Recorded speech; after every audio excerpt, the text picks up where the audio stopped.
I haven't followed the ongoing lawsuit between 2311 and Front Row Motorsports and NASCAR too closely. On the surface, it's been an argument over money, and most of the legal action so far has just been a series of injunctions. Basically, the gist of the whole situation is that 2311 and Front Row were unhappy with the terms NASCAR had offered to teams in last year's renewal of charter rights. This mainly involved the split of TV revenue, which before the new agreement went largely to tracks instead of the teams. It should be noted that the majority of tracks NASCAR races at are owned by NASCAR itself, and most of the rest of them are owned by Speedway Motorsports. 2311 and Front Row refused to sign the charter agreement, which meant NASCAR revoked their charters for this season, meaning those two teams would not have access to the monetary level that being a chartered entry brings along with it. This has resulted in a long line of legal back and forth, after which Judge Kenneth D. Bell issued an injunction that resulted in NASCAR having to recognize the two teams as being chartered entries for the rest of the season. Of course, with the 2025 season coming to an end, it must be settled whether or not the two teams are going to get their charters back for good. According to Bob Pockrass with Fox, both sides sparred in a spicy 2-hour hearing over whether the team should have their charter status reinstated and whether NASCAR should be allowed to issue one of their charters to another team for 2026. Directly from Matt Weaver's reporting in Motorsport.com. As far as NASCAR is concerned, it holds the 4 charters 2311 and Front Row gave up the rights to by not signing the agreement before the start of this calendar year.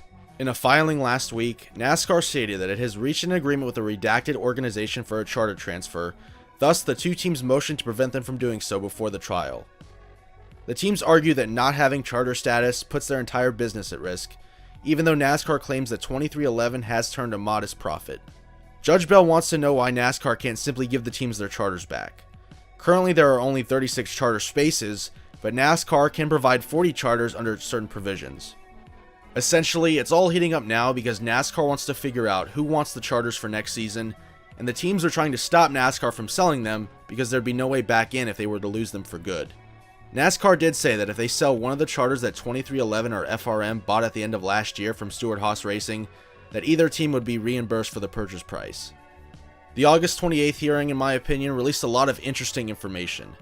I'm not talking about the private messages from both 2311 and NASCAR, which of course featured a lot of shit talking on both sides. Lawyers for the two teams brought forward an internal NASCAR document that pondered the possibility of NASCAR fielding cars themselves, getting rid of individual teams as the middleman. According to Pockrass, NASCAR also discussed best plans to avoid a live golf/PGA type split, or as we've seen before in auto racing, a split like kart in the IRL in the mid-1990s. A split would be devastating and it would really kill stock car racing. NASCAR has consistently brought forward the argument that if the 2025 charter agreement was so bad, why did all the teams but 2 sign it? I really think this is heading for a situation where no one wins. Although I'm far from a legal expert, and I'm kind of a dummy anyway, I think 2311 and FRM might be in real trouble. It's hard to prove they were hurt by the new charter agreement when most of the field signed it.